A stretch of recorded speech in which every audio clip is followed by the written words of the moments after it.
Okay, I think we're going to get started. Good evening, everybody. I want to start by expressing gratitude to all of you for joining this call and participating with us in what is surely going to be a insightful, difficult, meaningful conversation. I'd like to begin by thanking our guests. We're so pleased to have three significant leaders with us.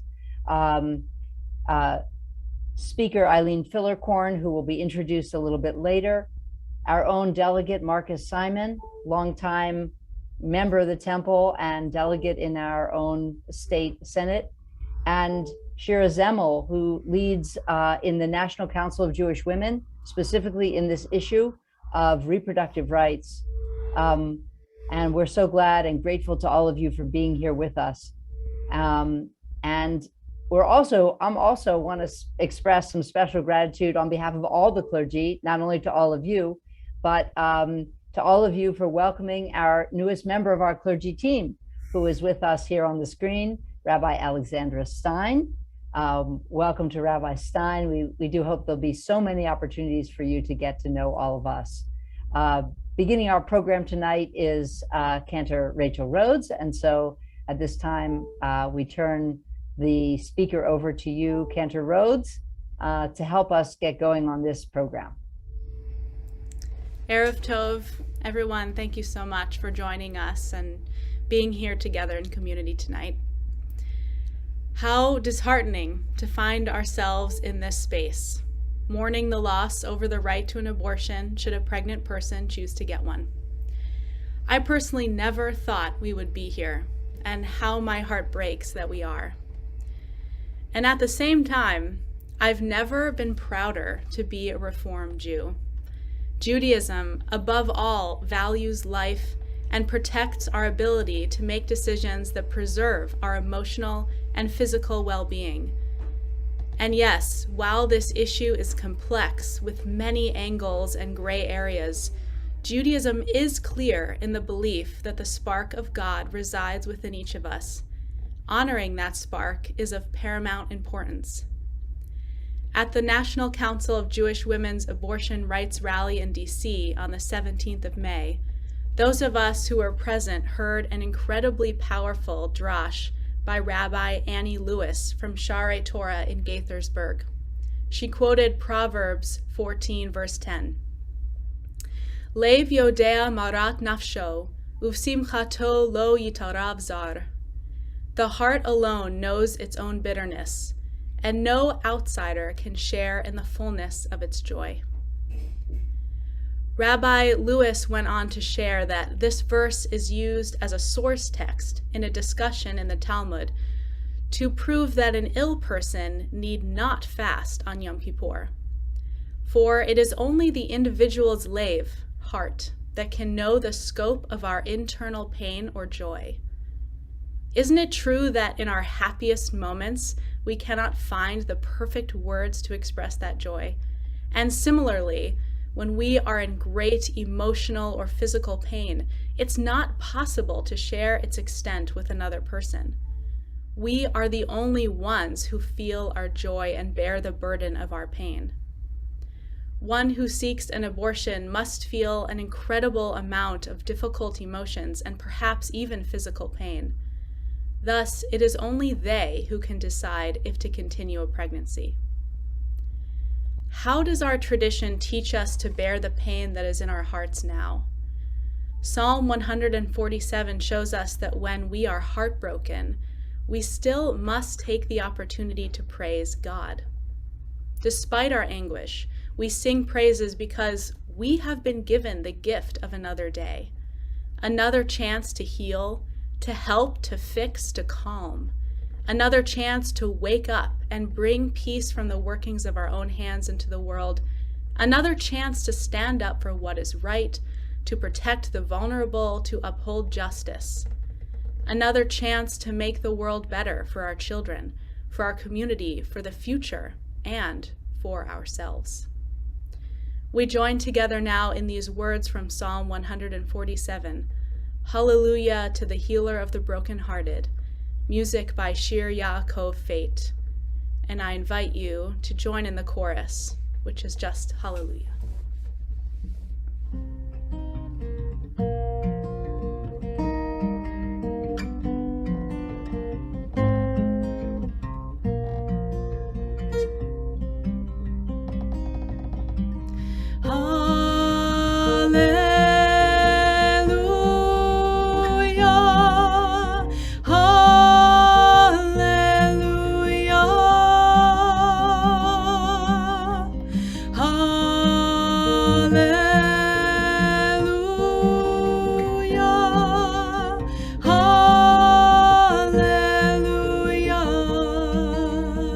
With me, hallelujah.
Thank you so much to our own Cantor Rhodes for helping us to ground ourselves, to sort of come into this space. And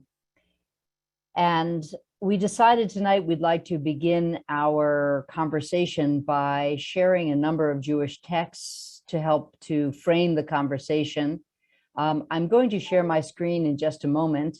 I see that sad to say that I'm having a problem with my computer, and all the Hebrew of my text has turned into an error. So we'll see how well we do here. I'm going to share my screen now. Sharing. Yes. Can you all see my screen, including the error? Yes. Thank you. I'm sorry about this. I'm having all sorts of computer problems, including the beeping. I hope you don't hear in the background. But to move through them, we are blessed with a tradition that gives us guidance and has given us guidance for really thousands of years. And I'd like to share with you a number of biblical texts first, followed by a Talmud text. I want to say that these are not the only texts that inform a conversation about reproductive choice, about pregnancy loss, and about abortion, but they are some of the most important ones, and I'd like to begin with them now. So we read the first three texts that you see here are from the Torah, from the book of Exodus and the book of Deuteronomy.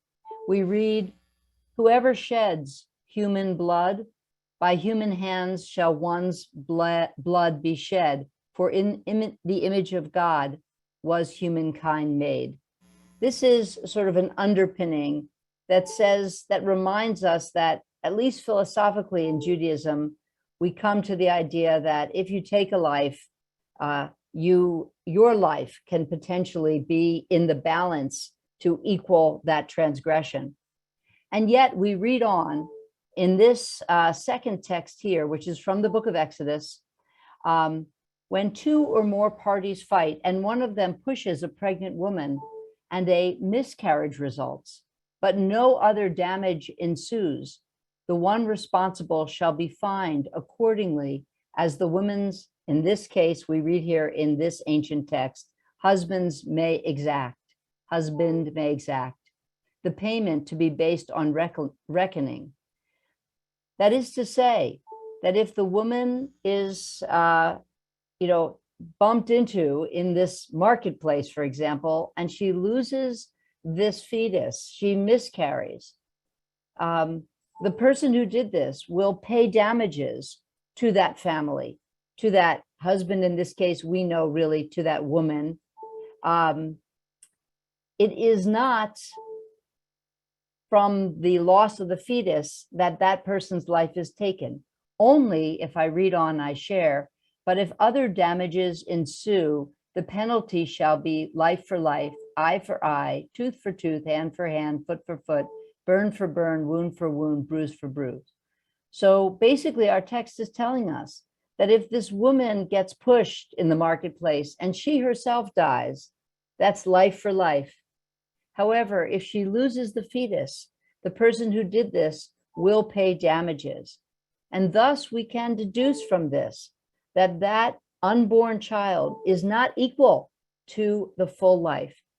This is a principle within Judaism that is longstanding and based in our Torah. This doesn't necessarily mean that Judaism is pro-abortion. However, it does clearly state that the unborn child is not equal to the life of another human being. Further, we read a text from Deuteronomy that is also used in this conversation. I call heaven and earth to witness against you this day. I have put before you life and death, blessing and curse. Choose life if you and your offspring may live. I'm sure you can see that this text could be used in a number of different ways, and it is. We could use this text as choose life as a support for protecting the life of the unborn child. We could also choose this text to support the idea of preserving the life of the person holding the child within. Finally, I share with you a text from the Talmud. So remember, this is a text that's 2,000 years old. If a woman is having trouble giving birth, they cut up the child in her womb and bring it forth limb by limb, because her life comes before the life of the child.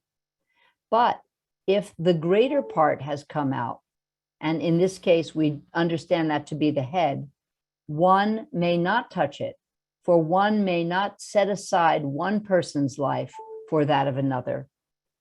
So we see from this Talmud text that the Talmud understands that the child, the fetus, the unborn child, is not equivalent to its mother until it begins to emerge from the womb. I wanted to share those texts as a grounding for our conversation and really a strong link to where Judaism begins the conversation, which is important to understand fully that the unborn child is not equal to the person who is already born. And so, as we often hear, it's not often the question of when life begins, it's a question of when an entity becomes fully human.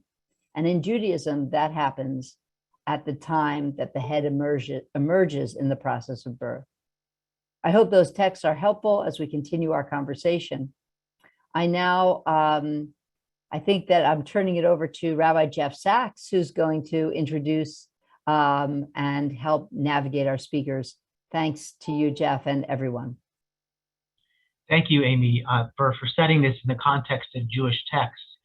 And in addition to that textual Jewish grounding, we're going to hear from three really important three speakers about such important areas of this that hopefully will widen our perspective and allow us to understand what happened recently in the Supreme Court ruling in a greater context.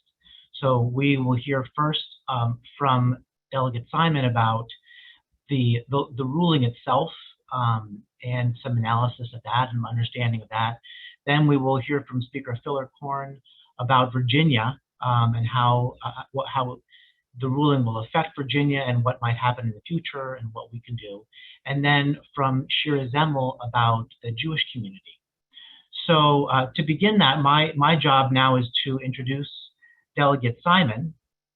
Delegate Marcus Simon is a member of the Virginia House of Delegates for the 53rd District, which includes Falls Church and parts of Fairfax County. He sits on the Courts of Justice, General Laws and Rules Committees, and is the chair of the Privileges and Elections Committee and vice chair of the Housing and Consumer Protection Subcommittee of General Laws. He serves as a parliamentarian and secretary for the House Democratic Caucus.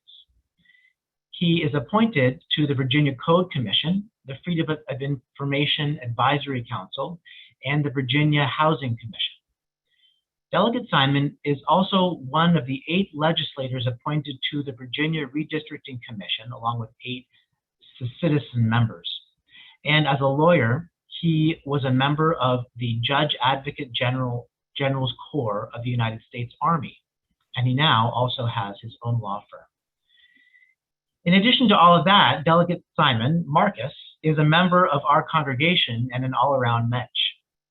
We turn to him all the time for requests ranging from teaching us about what's happening in Virginia and how we can make a difference, to helping connect us with others in the state who, like him, can get things done and make positive change.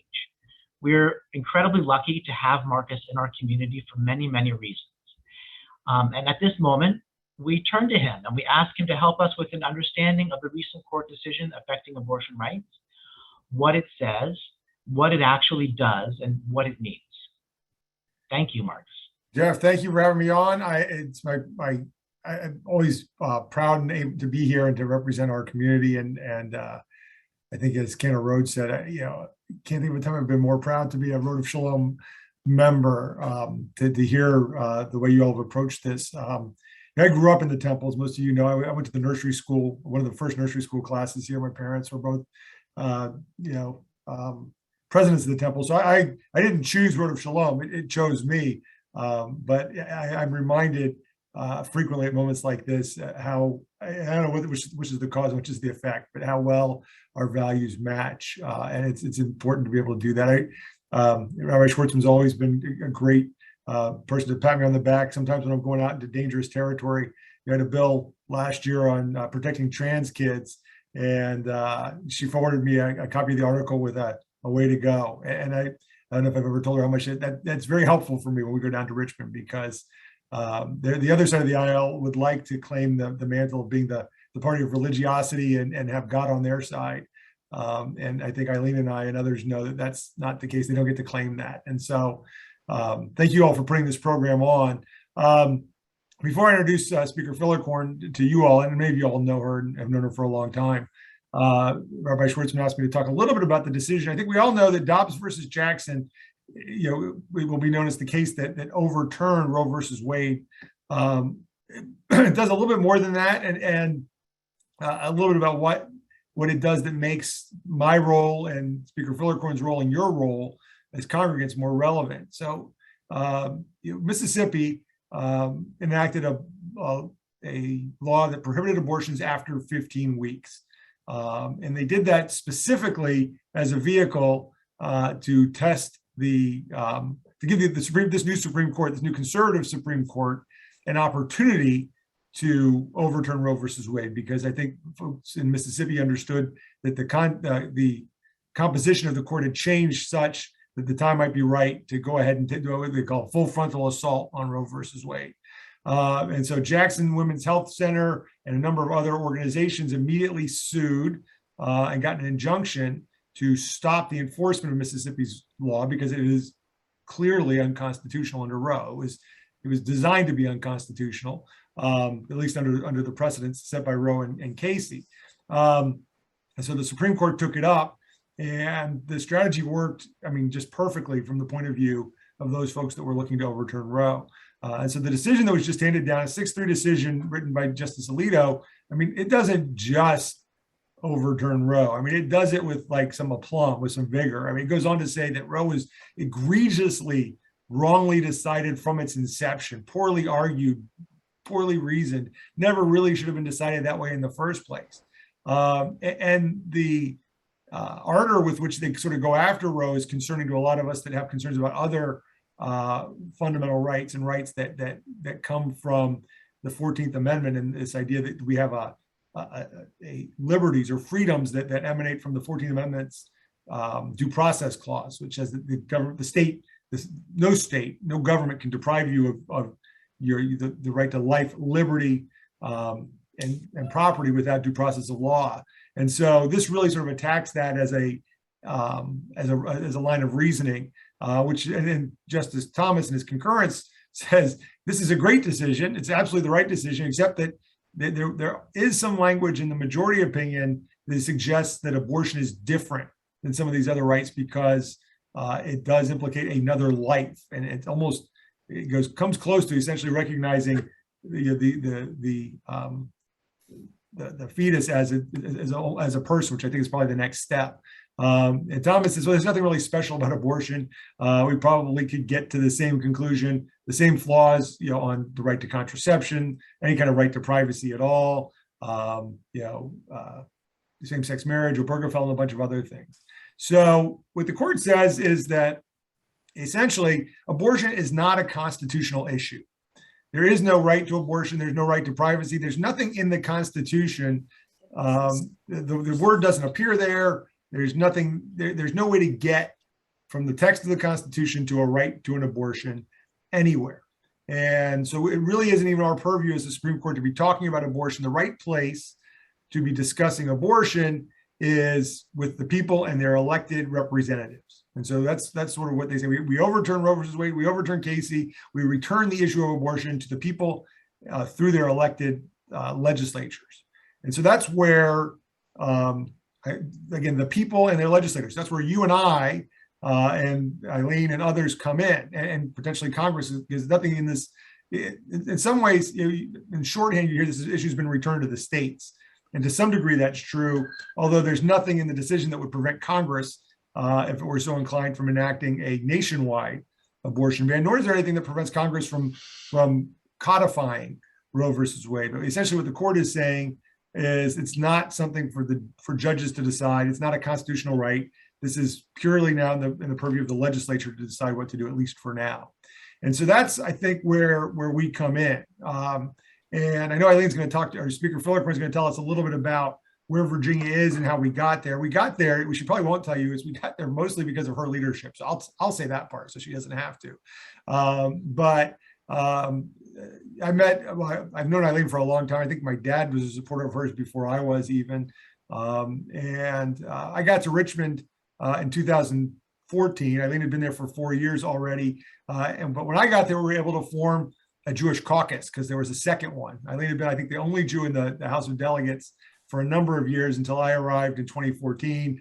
And then there were two of us amongst 32 Democrats in the House of Delegates. So we had 68 Republicans, 32 Democrats, couldn't even sustain a governor's veto for a little while until we picked up a couple extra seats. And then we could at least do that. But Republicans ran the legislature in 2012, 10, 11, and 12. Before I got there, Bob McDonnell was a Republican governor of Virginia. And so Virginia had enacted a number of very, the most restrictive things they could under Roe, legislation to make abortion more difficult and create obstacles to that. And I think we'll get into more detail, but once we took over, finally, we had the trifecta in 2020 and 2021, we were able to begin to address that and make Virginia, in fact, now, as it currently stands, even with this decision, because we enacted these laws, Virginia is, and we hope will remain, one of the most, a sanctuary state, for lack of a better term, or a safe haven for those seeking abortion care in Virginia. So, But Speaker Filler-Corn was elected the 56th Speaker of the House of Delegates in 2020 after we took the House of Delegates back in 2019. Under her leadership, she had been the minority leader beginning in 2018 after our 2017 elections. Maybe we started a year before that. But she had been our minority leader. She was elevated to Speaker. She appointed me to all those great committees and assignments that Rabbi Sachs read off. I have to probably update my bio. I've lost some of those credentials since then, but we don't need to worry about that. That was a perfectly good introduction, and we'll keep it that way for now. But it's thanks to her leadership, her friendship, her trust in me that I got all those responsibilities. And so I will turn it over at this point to the 56th Speaker of the House of Delegates, my good friend and our my fellow delegate who serves here in Fairfax County, Eileen Filler-Corn. I'm so sorry, Speaker. Let me just cut in just to say that I see that a lot of people have already been putting questions in chat, which is great, because Rabbi Schwartzman did chat that you could do that. But we also wanted to mention, in case people are not following the chat, that if you think of questions along the way, feel free to put them in the chat, and I can see them, and we'll try to get to as many of them as we can. So, Speaker, please. Thank you. Thank you so much, Delegate Simon and Marcus, for that kind introduction. I appreciate it. And it's just great to see all of you. Thank you, Temple Road of Shalom, for hosting this discussion. Rabbi Schwartzman, we go way back, not as far, of course, as Marcus, since he was there, but, you know, long time. But those of you know that Rabbi Schwartzman was there for my daughter's baby naming, my son's bris, and that was 28 and 25 years ago, long time ago. So great to see you, and thank you for your leadership on this issue and so much. Rabbi Schwartzman, as many of you know, joined me last week at a Zoom press event where we were focusing on the religious liberty aspect in public discourse as it relates to reproductive health care. And there was a great piece that was done, public radio piece that came out that included a link as well and some of the incredibly inspiring words from your very own Rabbi Schwartzman. We also had Rabbi Raz from Norfolk and Dr. Emma Shine on, and JCRC as well. You can see all of that. And thank you both Rabbi Sachs, both Cantors that are on. It's wonderful to see you again. And thank you Cantor Rhodes for opening it up so beautifully. And thanks again, Rabbi Schwartzman, for sharing with that all of those, the texts, the language. It's just so educational and informative. The other day, as I said when we had that Zoom, I felt like I learned a tremendous amount. And we all know that there's a lot of learning and education as part of this that needs to be completed. So thank you. And Marcus, yes, it's Delegate Simon. It's great to see you. Thanks for the kind introduction. And yes, all of those appointments and everything, well deserved. And you all are very fortunate to have Delegate Simon as your friend and congregant, and certainly representing you in Richmond. So I guess there's three different parts of this conversation and three different aspects that you wanted me to hit on. And the first definitely is, where are we in the Commonwealth and what's likely to happen next? And first of all, I think it's important to say that access to safe legal abortion is still illegal in the Commonwealth today. And I'll be perfectly blunt, thanks to Democratic leadership. And you heard Delegate Simon say that. We can get into some of those specifics. I was thinking back, I think it might've been in 2017, I remember I was the patron of a bill. It was the birth control access bill, mandating that pharmacists could provide, allowing pharmacists to provide women a full year of supply of birth control if it's prescribed and permitted by a doctor. And I remember back then thinking, and it was really hard to get that through. And at the time, it had the distinction of being the first reproductive health care bill to pass in Virginia's legislature in 10 years, which kind of tells you where we are, where we were, just to see how fast things do shift, and or how slowly and how long it took. It was just a few sessions later, as Delegate Simon said, that we were able to work with our colleagues in the Senate and the governor to make generational progress along these lines. And as you heard, I became Speaker in 2020. We took the majority. It had been a generation since we had, been in the majority. And what we were able to do was remove Republican barriers to reproductive health care that had, been passed, year after year over a number of years. So what are we talking about here? We're talking about repealing the mandatory ultrasound law, repealing the 24-hour waiting period for abortion, repealing TRAP. The TRAP stands for Targeted Restrictions on Abortion Providers. We call them TRAP laws. And what were they designed to do? To close women health centers. That's what they were designed to do. We were able to, to really move forward positively. And it had taken many, many years until we were back in control. Due to that progress and so much more, as we said, abortion is safe and legal, safe here in Virginia. But we are literally just one state Senate seat away from becoming the next state to criminalize abortion. Not to say that to scare anybody, that's just a reality, that's just where we are. We saw what has happened. We've seen in other states. We saw what happened in Texas, where abortion was criminalized and women were treated literally like second-class citizens, unable to make their own choices about what's best for them, their own health care. And I think, as when we talked about this the other day, we kind of focused a little bit more on Jewish law. And, I think it's also a matter of individual autonomy for women. Yes, we focused on religious liberty for Jewish Virginians, but we also have to look at it as autonomy for women. So now, as Delegate Simon said as well, we consider, and we've said this over and over again, Virginia is a safe haven for women in Kentucky and throughout the South for anyone who needs a safe, legal access to abortion. But we've also heard Governor Youngkin wants and has already gone on the offense here. No ifs, ands, or buts about it. And we all know that he has put together a team working on a 15-week abortion ban for the next legislative session.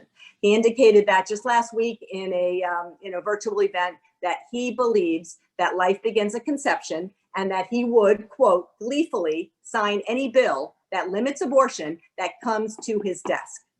And I can assure you, Delegate Simon, I know him, his administration, Republican allies in the legislature have made no secret about their desire to go beyond 15 weeks. And they have even touted that in specific members of the Republican Party in different bodies with specific draft legislation.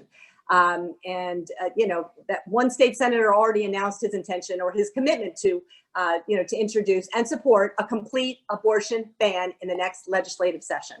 We can get to this later too, because we don't know exactly what, the timing of that. But if we expand our Senate majority or flip 3 seats in the House of Delegates, these type of bills will never even leave committee. And hence, why we talk so much and why it's so important about, elections and voting and candidates. So the other issue I know Rabbi Sachs had asked me to mention was, specifically, I guess, about the governor's proposal and what he can do. So as I said, we already know what he wants to do. He's made it clear. He's 100% opposed to abortion access. And as I know, we'll get into this more, but as we discussed on the Zoom, that is in direct conflict with the law, with the Jewish law. And we will get into that as well. So we saw he was, I think, taped saying during the campaign as well that he was going to go on offense.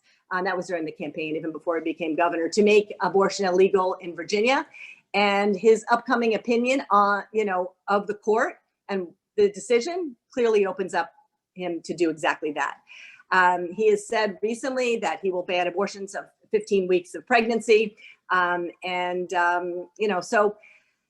that's kind of where we are, what he is doing, and who he's, the folks, the legislators that he has aligned himself with. They are crafting legislation, and as we speak. He has also said that I guess it was just a few weeks ago, I think, that he would consider, exceptions for rape and incest in the cases of where the mother is at risk. But then again, just a few weeks, weeks ago, we saw him, attempt to cut off Medicaid funding for low-income women when doctors recommend an abortion, even in the cases of gross and total incapacitating fetal anomalies. So again, there's a conflict here, obviously, with what he has said and his actions.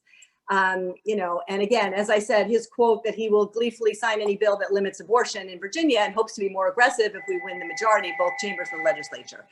So going back to the 2022 session, there were several bills that the Republicans tried to pass, turning Virginia back. Why? Because again, we had lost the election in after 2022, and so they had an opportunity to show, since we were no longer in control, just where they stand and what they were willing to do. That included the 20-week abortion ban, limiting a person's access to get necessary health services they need. Now, Virginia Democrats successfully blocked these proposals thanks to the partners, our partners in the Senate. And that gets back to, again, these, elections. So we are not going to go back. We are going to continue to fight. And that's why this education is so important. Having forums like this is so important. But we know that decisions about reproductive health care should be made by women in consultation with medical professionals and not by Republican legislators. So moving forward and thinking about the timeline, what will we do moving forward? We know where we've been and where we go. And as I said, right now, abortion is legal in Virginia. It's not equally accessible to all people, however, who need this due to inequities, whether it's high income, low income individuals, whether we're talking about privately insured versus public employees, distances that women and have to travel for abortion care, and so many other factors, whether it's missing time from work or childcare. Virginia laws directly regulating abortion are in the criminal code. And abortion is referenced in additional Code of Virginia sections and in the budget. But the Virginia Constitution does not contain affirmative protection of a right to abortion care in our statutes or in the Virginia Constitution. Another issue that's been brought up, and there might be some questions on it we can touch upon briefly, is codifying Roe v. Wade, which is a two-step process, and nobody understands this better than your very own Delegate Simon. But amendments to the Constitution require passing each chamber, and then it includes a second reference to place the change on the ballot for Virginia voters. The only other thing one more thing that I wanted to mention before, and I know there might be questions later, but my PAC Energize for Change did a poll, and it was a PPP poll, and showed that Virginians oppose overturning Roe v. Wade at a rate of nearly 2 to 1. And a Roanoke College poll found that overwhelming 88% of Virginians support access to abortion in at least some cases. Other states have looked to criminalize abortion, and we see attempts to restrict practitioners and clinic operators, creating trap laws that pose as barriers for abortion access. And we can go over it maybe later. I don't want to take too much time, but there's a lot that has already been done that I think we need to be aware of. But again, I just wanted to thank you all for having me on today, for the opportunity. Thank you for providing this educational and informative Zoom session so that we can continue to be educated and also know what we can do and how we can get involved, and just make sure that we're elevating not only the issue of bodily autonomy, but the critical issues, as Rabbi Schwartzman and I did the other day, of religious liberty that's at stake here as we face unprecedented attacks from vocal and powerful minority in our Virginia politicians. Thank you.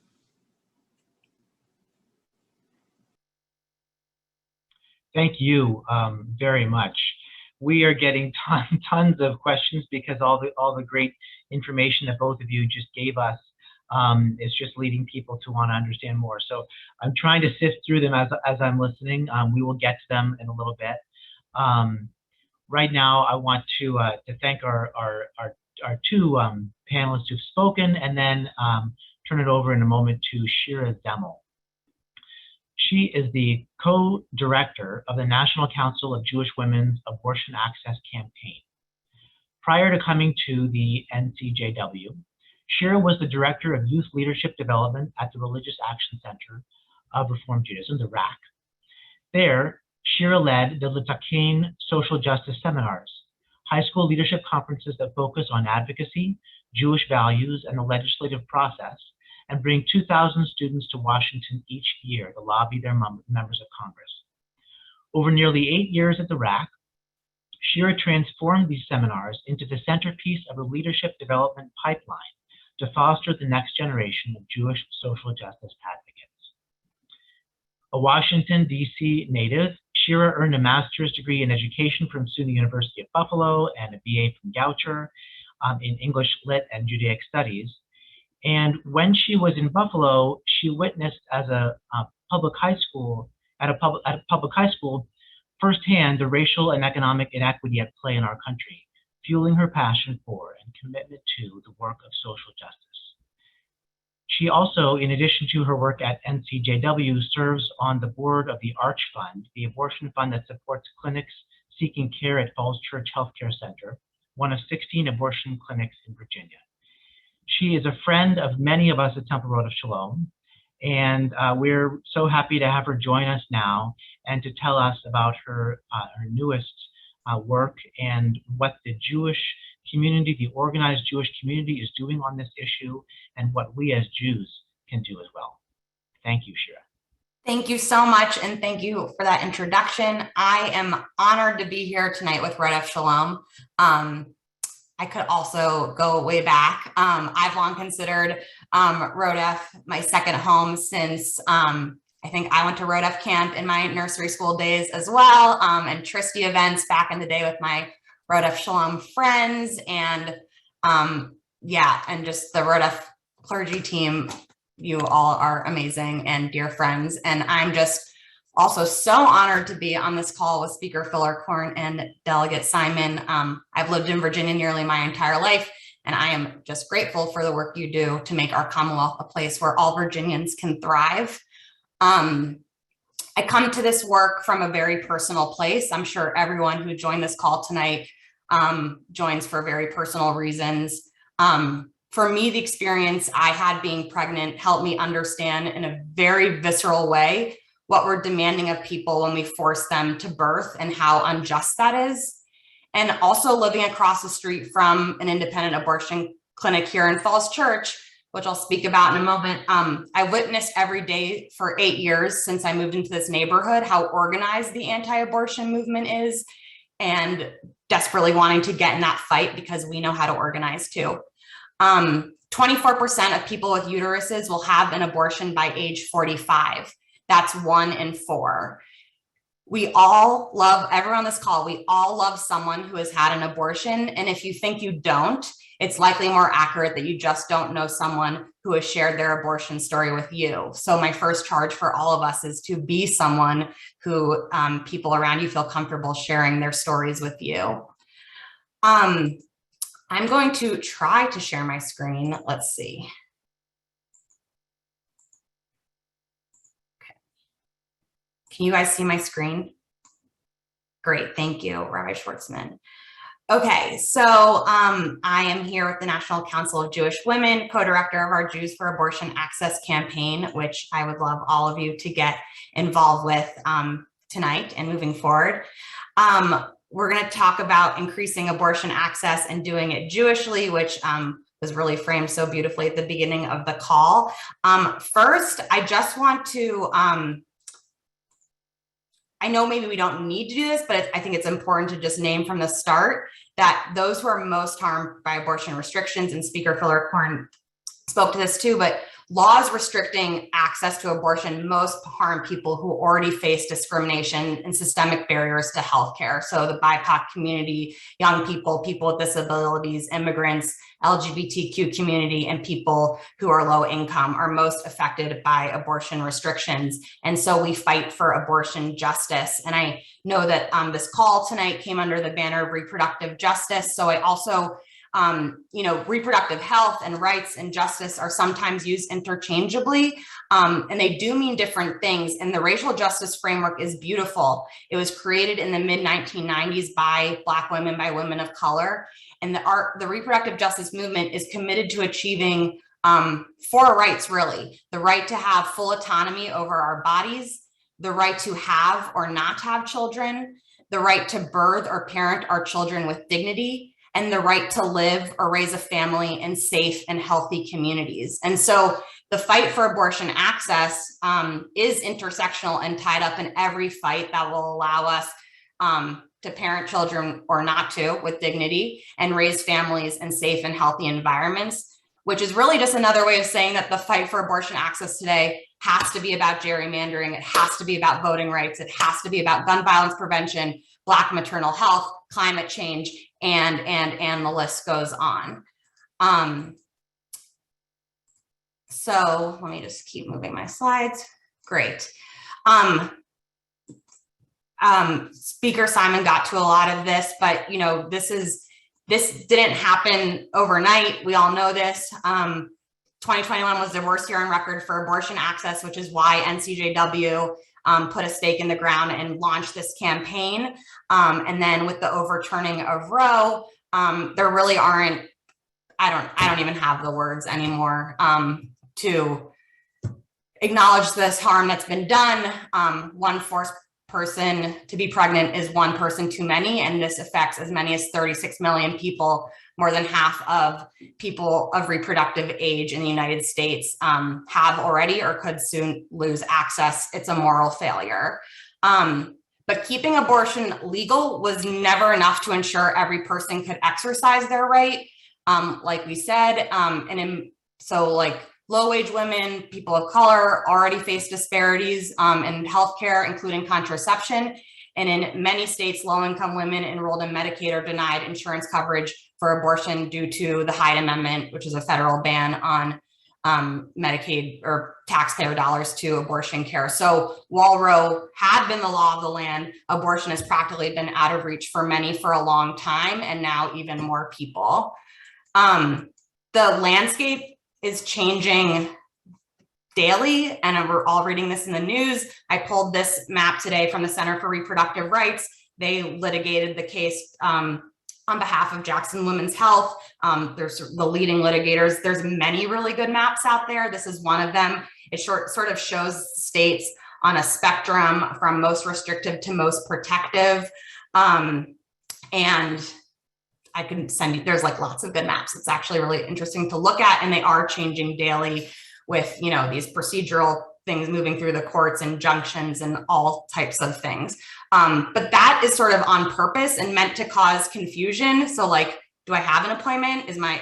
Can the clinic perform? Can the clinic not perform? And this is what it means for a person seeking care right now. Like, what is happening in my state, and where can I access care? The states, oops, yes, can you see? Okay, the states here, the states in red are states where abortion is effectively banned. And we can see here, really an abortion desert. And if you think about how far a person who lives in a red state has to travel to access care. So I escort at Falls Church Healthcare Center, which is right here on 29 in the city of Falls Church. More and more, we're seeing patients coming from West Virginia, Georgia, Kentucky. And so the need, people's need is like tripling, compounding when we factor in travel, lost wages, childcare. We're thinking about what it means now for people to have to access abortion. We already touched on this, like this is a Jewish issue. Rabbi Schwartzman went through some of like the key texts that underlie the Jewish position on abortion, so I won't go through them again. But you know, defending abortion is about our broader ethical and spiritual obligations. I really believe this. Like, each of us carry with us the Jewish tradition that implores us to be the people who look for the most harm and focus on their needs. And abortion bans deepen every structural inequality in our society. And so, like, this is why we have to defend abortion access as Jews, as people of faith.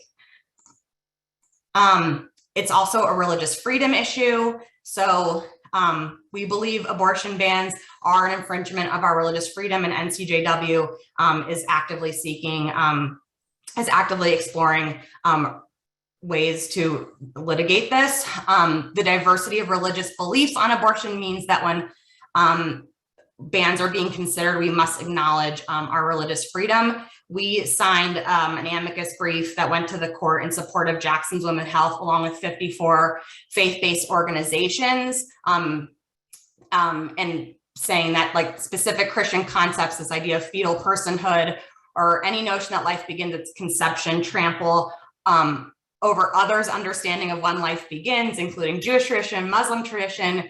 And so those who seek to restrict abortion are seeking to impose their religious views on all of us. And this affects people of all religion and no religion. And yeah, laws that are based on the premise of when life begin affects all of us and anyone whose religious tradition does not share this belief.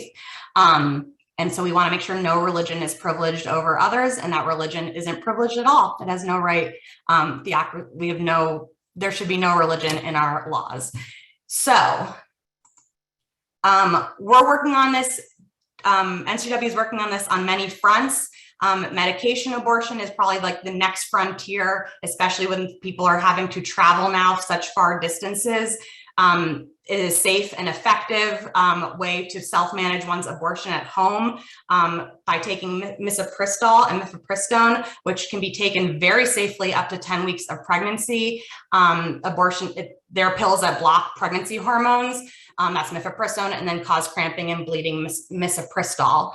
And earlier this year, the FDA removed some requirements that don't need to exist, which was great, but 27 states have laws requiring at least one in-person visit, and 6 states banned the use of telemedicine for medication abortion outright. So there's still a lot of work to do to make medication abortion more accessible. So we want to reclaim the narrative on abortion and religion, recognizing that the majority of people of faith are supportive of access to abortion and see it as essential healthcare. For too long, we allowed a small but loud group from the religious right to dominate the narrative. It's time we reclaim it, and we do advocacy. And I'll just share a little bit more what each of us can do today. So the first thing you can do today is be loudly and proudly in the public square. Abortion access is a Jewish value, and we can each do our part to reclaim the narrative that there's one understanding of religion and abortion. The next thing you will do, and I will telling everyone who asks me, what's one thing you can do? Say the word abortion. I never want to be in the business of policing people's language, but I really think this is one powerful act. Please try to avoid euphemisms like a woman's right to choose. Abortion is deeply stigmatized as a medical procedure. It is not a dirty word. Fear of the word abortion perpetuates fear of the thing itself. So when we say abortion and have conversations about it, it normalizes a procedure that 1 in 4 people who can get pregnant will undertake in their life. The next things you can do, you can fund abortion. The NCJW set up the Jewish Fund for Abortion Access in partnership with the National Abortion Federation, which funds patients, the largest national hotline for patients seeking care regardless of zip code. It funds travel across state lines and funds procedural care. You can join us. We believe that President Biden and the administration can do more. And so you can help us tell President Biden to take more action, including directing the FDA to increase accessibility to medication abortion, to call for the Senate to pass the Women's Health Protection Act by any means necessary, nominate fair, independent, and qualified federal judges with a strong record for reproductive health rights and justice. And we have more asks of the administration, so you can check it out yourself. And if you really wanted to get roll up your sleeves, we have great partners who are running a boot camp training on July 17th. It's meant to do it with friends. So bring people together from your community. We participate in this day-long training. They're covering really important work, how to fund abortion, how to help independent clinics, how to take legislative action, and just get in the work. And then the last thing I'll say, come back to where I started, this is an intersectional issue. So NCJW has long worked on federal courts, making sure that we are nominating fair, independent, and qualified judges. And so that is another way that you can join us in this movement. And I think the last thing I'll say, just taking off my NCJW hat for a second, Falls Church Healthcare Center is our local abortion clinic. There's lots of ways that they need support. I'd be happy to connect with any folks who want to think about supporting them. And then the Arch Fund is the Northern Virginia Abortion Fund to get dollars into the hands of patients in our backyard who need care.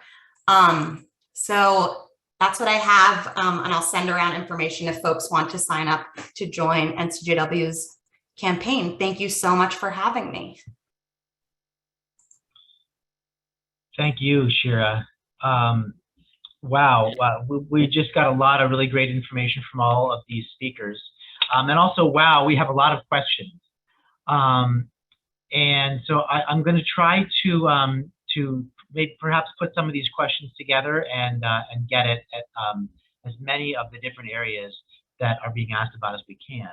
I think we'll start, if it's okay with you, Amy, with a little bit of delving deeper about these texts that you taught. We have some questions regarding, how do non-Reform Jews interpret some of these same texts that you were talking about? What would an Orthodox interpretation of those texts be? Perhaps are there some other texts that Orthodox Jews tend to look at, in addition to or instead of these texts? And then also just a little bit more about whether, to what extent do we really have a clear position on the appropriateness of making a choice for abortion in Jewish texts, as opposed to only in the case of the health or the life of the mother? I'm throwing at you just real easy, just lobbing you, the easiest questions first. Thank you. Thanks, Jeff. Everyone hear me okay? First of all, I just have such gratitude to my dear friend Shira, who I met when she was 4. Love you, Shira. And how my heart is full, like that I was with you, Speaker Filler-Corn, at some wonderful times, and Marcus and I, who traveled to Israel together and have been friends for a long time. Gosh, it feels amazing to me. This is my day. Okay, enough of that. To your question, Jeff, and many other people, and I don't want to spend too much time because so many other great speakers have information to share. Let me be really honest that the texts that we have must be seen in the nuance of our tradition. The texts do clearly state, the big takeaway is that the unborn baby fetus is not equal at any moment unto the life that you and I, or even a 1-day-old baby is, until it emerges from the womb, head and shoulders. And someone asked me why head and shoulders. I believe that is the natural way of birth. So why not heart? The biblical people probably did not know exactly the heart, but even the Orthodox community support abortion when it is an appropriate and necessary means. And the question upon which we, different movements and individuals, debate has to do with what equals the health of the mother. And we all are willing to go beyond just this physical moment that where the stress of her pregnancy might be stressing her physical heart or body. But the boundary of how far that goes is something that is discussed and debated. No one debates, no one, that the health of the mother is first and foremost above anything else. No one has a disagreement about that. The question will come when we have questions of, for example, is mental health a significant factor? The Reform movement says, yes, it is. Is economic health a significant variable in the decision? We also say, yes, it is. There are Orthodox communities who are absolutely supporting the work of NCSW, of the National Council for Jewish Women. Shira can say more about that. And I hope I got to the main questions, Jeff, that the questioners asked. Did I miss anything? Yeah, no, absolutely. And I was going to turn and see if Shira if you're perhaps able to give us a little bit of an idea of, just how unified or diverse is the organized Jewish community on this issue in terms of, looking at the different streams of Judaism or the different groups within it. Yeah, I mean, I'll just echo Rabbi Schwartzman. NCJW launched Rabbis for Repro, which is our Jewish clergy movement for Repro, which includes clergy from every denomination in Jewish life, including Orthodox rabbis. And I don't really have much more to say, and we should feel very proud that we have this inherited tradition that is very clear on the issue. And it's also, part of a patriarchal system and structure that, says I could say a lot more on this, and I'm not going to go down this, but yes, we have Orthodox Jews with us. It's a broad tent, and it just depends on who you talk to and what the circumstances. Can I just jump in real quick? It's a really important point. And I'm glad that the question was asked, because Speaker Filler-Corn already forwarded me an article. The political right wing is already heard and seen what Rabbi Schwartzman and Delegate Filler-Corn and what your group is up to. And they've already sort of initially responded, well, let's just reform Jews. And then even within that, and they're just kind of these Jews that they just go with the flow. They don't really have any more solid traditions. They just go with whatever's the latest trend. So just be aware that is going to be, there is that strain already. Republicans and the anti-choice movement and the anti-abortion movement is starting to hit back on some of that. So I think it's really important that you guys shared that this is not a uniquely reformed position on this. Thank you. Great. Actually, I don't mind also. I just wanted, I totally agree. And I can share that with you as well, Shira. There's a blog, and they were just commenting, I guess, those in opposition, strongly in opposition to our press event the other day. And they quoted both me and Rabbi Schwartzman and others.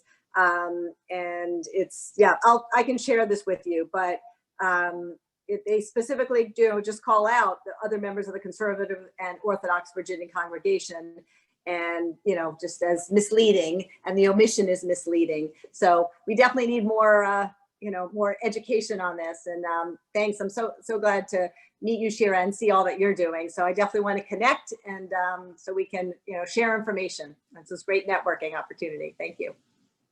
Absolutely. I'm so honored to be here. There's another question that kind of intersects with this that I want to throw out there. I'm not actually sure which one of the three of you wants to start talking about this, but it's about this lawsuit that has either been filed or is in process from a Florida synagogue about taking up this idea that prohibiting abortion is a violation of Jews' freedom of religion. So there are questions about that from several different people along the lines of, do any of you have thoughts on whether that lawsuit will have any success?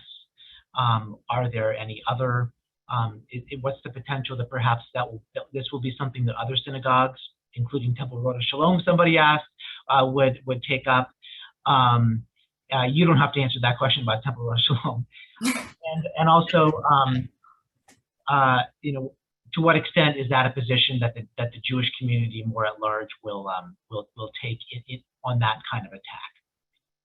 I can start. I'm pretty familiar with the case, and NCJW was speaking with legal counsel last week about the possibility of joining the case. What I didn't know and wasn't really well publicized when the case came out was that the ban, as I understand, was signed in a church, which is what is in part giving the rabbi and the congregation grounds to sue on. We were looking into a lot of different avenues to litigate the religious freedom argument, looking to find, a patient who is maybe denied access. But the fact that that the ban was signed in a church is what why this house of worship is taking up the case. But we are pursuing all avenues and looking at what is going to be what lawyers are saying. This is a very hostile Supreme Court to First Amendment arguments right now. So like weighing a lot of factors, not First Amendment, religious freedom arguments.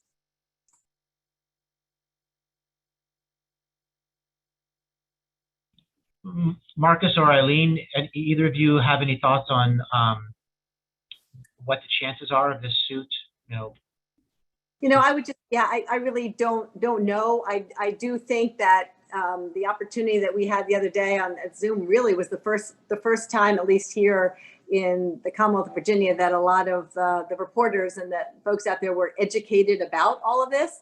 I think as a result of the fabulous panel, and in particular Rabbi Schwartzman's comments, I think that there's going to be some interest.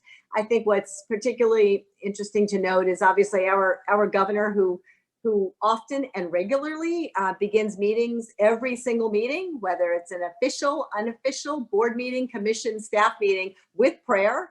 Obviously, it's no doubt that religion is important to him. And, if anything, therefore, you would like to think that he should be more tolerant of other religions. And not placing his religion above others. So I think that's something that, and I think that's why the other side is so worried.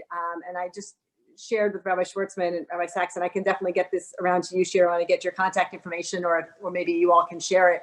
You can see just through this, one specific blog about their concern and their fear over this argument and losing control. And I think, and as Delegate Simon and I discussed, there's just a lot of angst and anguish on their part, specifically about this issue. So I think we will see other, I would not be surprised if we saw other suits and following what's going on in Florida.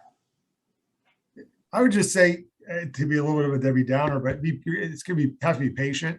I mean, I don't think this one lawsuit is going to change the minds of this Supreme Court. It's going to we can make them do their work, but it took them 50 years of concerted effort to overturn Roe versus Wade. I'm not saying it's going to take us another 50, but I think we all need to sort of buckle in for a long haul on this. And so it's an interesting argument. I think it's good. It creates a dilemma for them, because they view religious freedom as a license to discriminate in a lot of ways and to ignore people's civil rights. And so we're turning their argument on its head, which will be, it's an academic exercise, but I wouldn't count on this being the answer, the magic bullet that gets us there in a year or two or three even. Okay, thank you all. There's been some question about Youngkin and his plans and their prospects. One is, I guess, Youngkin has said that he is confident that he has some Democratic votes to ban abortion. And so this question basically is he just bluffing, or, what's the story? I would just say, he does not have the votes, and he is just bluffing as far as having, Democratic support. Yeah, I don't know where that comes from. I mean, for somebody who's on the inside, this is not a bipartisan issue, and there's not. He talks about it as if it is. He says it, and you want to believe him because he says it with such apparent sincerity, but he's making it up. I mean, there's no support for a 15-week ban or a 20-week ban. It's not a bipartisan thing at all. And so for him to suggest that it's close, we just need to do some tweaking around the edges and it'll become a very bipartisan thing is disingenuous at best.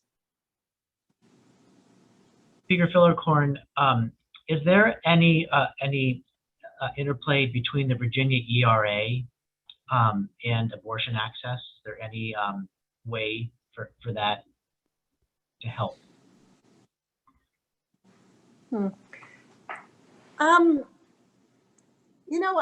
I guess I haven't really thought about that. I don't think so. I don't know. I could turn over to Delegate Simon too, more of an expert on as far as. So some states that have a state equal rights amendment in their constitution have had courts find that their equal rights provisions in their state constitutions protect abortion access. And so they've said because these laws apply differently to women than men, they don't give equal treatment under the law. And so there is a line of legal reasoning at state level constitutions. Virginia, I guess the premise of the question is, I think, what threw us off. Virginia doesn't have a specific equal rights amendment in our state constitution. We have language about non-discrimination in it, but we don't have the equivalent of a Virginia equal rights amendment. A. B, one of the things in being asked to read the Dobbs opinion, that the court goes out of its way to quickly try and tamp down any idea that we use sex discrimination as a means to challenge abortion restrictions. And they lay out some federal case law. So they kind of, even though nobody made that argument, they're like, we know once we overturn Roe versus Wade, this will be your next argument. And so we're going to address that argument in this decision too. And they lay out the litany of cases that they think means that it's not a sex discrimination issue. So, could somebody bring a challenge in the Virginia courts to say, hey, we've got some language about equal treatment that includes on the basis of sex in our state constitution, and therefore challenge abortion laws? That a challenge like that could happen. I don't know that we've got a Supreme Court that would go that far here in Virginia. And like I said, the Supreme Court is already preemptively working against that as a backdoor way of again, I hate to be the Debbie Downer and the pessimist here, but I don't think they're going to buy it, at least not right away. Okay. This is a question that kind of broadens out to other issues. Not that we can't still come back to this abortion issue, but somebody is arguing or pointing out that the overturn of Roe v. Wade is part of a spate of hard right decisions by the court, including on guns, school prayer, and climate. And the question is, could one of you, perhaps Shira or one of the other speakers, say something about this broader situation as it relates to the Jewish community and the issues that are important to us and how we should respond? I mean, I think I did. I hope I touched on this a little bit. I believe that NCJW for 20 years has been working on an independent judiciary. And so please join us. This is Delegate Simon, what you said, this didn't happen overnight. This was like 50 years of chipping away. And this is a very radical decision insofar as it's the first time that the court took away a right that people have, believe is the law of the land for 50 years. But yeah, I mean, the Bremerton case that we saw with school prayer really touched, I'm sure it touched all of us. I remember when I was a high school student in Virginia, when there was like a moment of silence and feeling like there was like religion in my public school and trying to fight against it with like minority students, like other religious minorities, and now seeing the Supreme Court come out that school prayer is, it's cool to have your football coach like lead a prayer on the 50-yard line. It's all a moral failure. And I think the challenge the Jewish community has, I believe, is that we are out there on every issue that matters and counts. And the opposition is often much more single issue and much more narrowly focused. So I do believe what the reproductive justice movement has been saying for decades, that fighting for reproductive freedom is fighting for like full liberation. And this is one way to do it. Yeah, and I would just add that's exactly right. And I think, we're on the right side of these issues, and we as a community have been on the right side of these issues. We've been very vocal about these issues.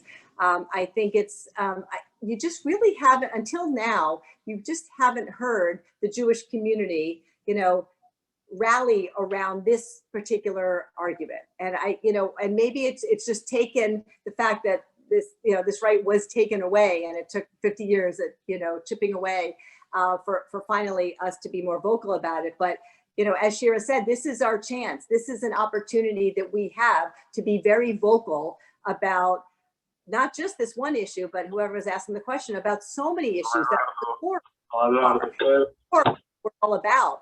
and who we stand up for, and helping those most vulnerable, and keeping people safe, and and tying it all in with focusing around our religion and our freedom to practice our religion, and the Jewish law is just key. And I think we can see starting now already the pushback that we're getting to this argument, because they are scared, because this is a unique way, a perspective of looking at it.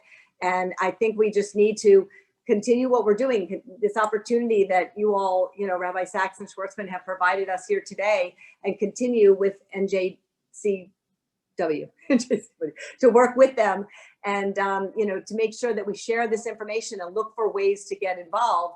And that event that Shira just shared with us on the 17th, this is something that we can do. That when people say we're all so frustrated and so scared, and this is a scary time, and sometimes we hear people say, but there's nothing I can do. There is a lot that we can do, and we just need to sign up and do it, and educate and be educated and keep talking. Great. Yeah.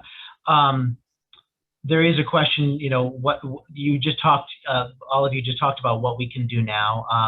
What can each one of us do now? And you were all just beginning to address that. There is a lot of advocacy going on through the temple. One way that you can, I think, really act in the coming months is to participate in our civic engagement campaign within the temple, which is focused on getting as many people as possible in a nonpartisan way to get to the polls and participate in our democracy, as a way of protecting our democracy and putting forward our values, each one of our values individually. So we certainly want to emphasize that. I think I want to give a chance before we turn towards closing, see if there's anything that any of the panelists was hoping would get out there or wants to mention about this issue.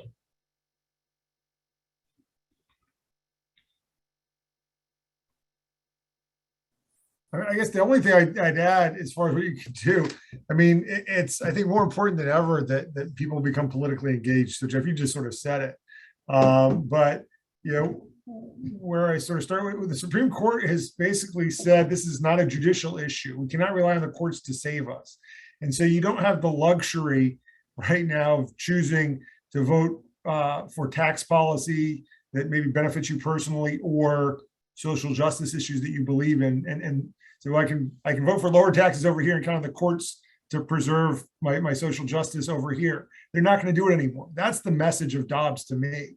Is we're done with this. You guys go, if you want to amend the Constitution, go get 2/3 of the state or go get 2/3 of the Congress to pass and 3/4 of the state legislatures to pass it. We're not doing it by judicial decisions anymore.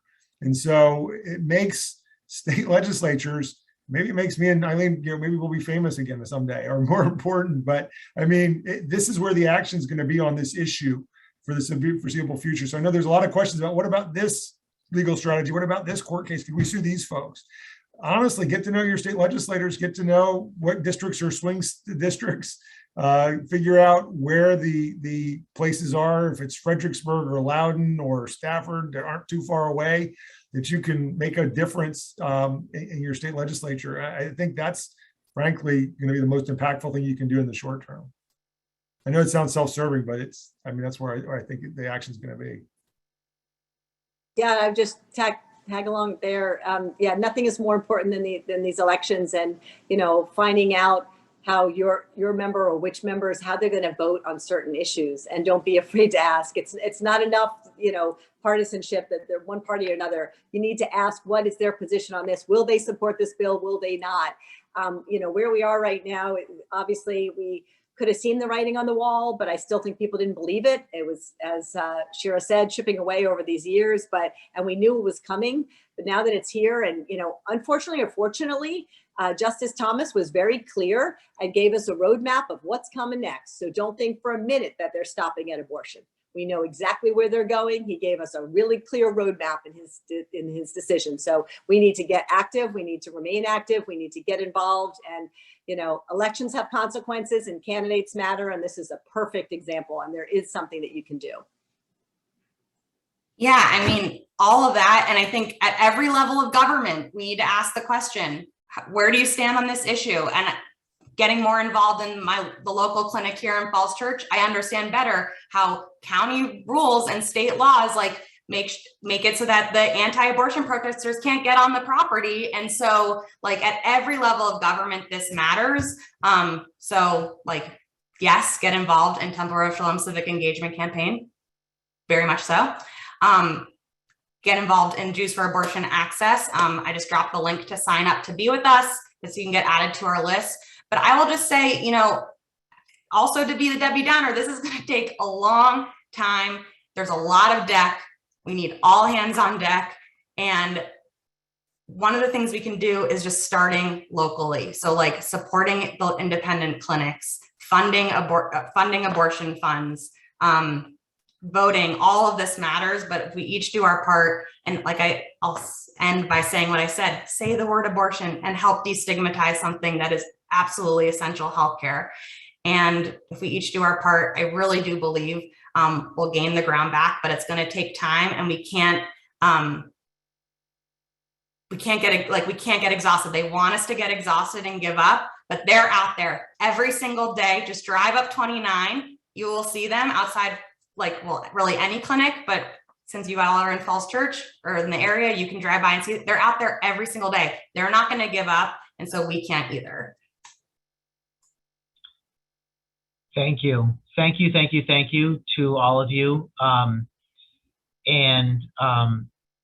Just a great discussion. I know there are a bunch of questions still out there. So that just means, you know, the next time that we get this group together, we can answer them. You know, there will be many more opportunities to talk about this. I want to hand it over for a closing of this program to our newest, already beloved colleague, Rabbi Alexandra Stein, for a closing blessing.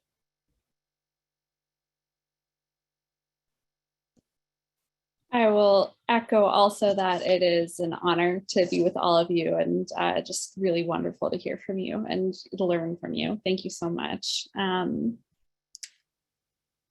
El male rachamim, tzedek v'chesed, ten lanu koach ve'ometz lev, kadei she'anachnu yicholim livnot et hevratinu merachamim, metzedek u'me'ahava.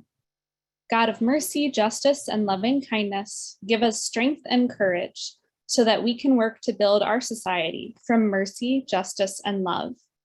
Be with all who are in need of reproductive health care, including abortion. Be with their healthcare providers, and be with all those who are working hard to protect their access to abortion in every state. Help us draw strength from our tradition, and help us to draw strength from one another. May we recognize our power as individuals and a collective. May we claim all of our rights and responsibilities as citizens, and may we remember that we are never, never alone. Help us to persevere in this work. Ken Yehi Ratzon, may this be your will.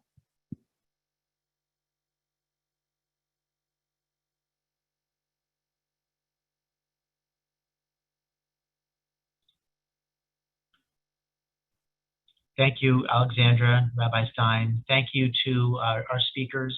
Thanks to this great congregation for coming together and talking about this issue. Let's all act and move forward together.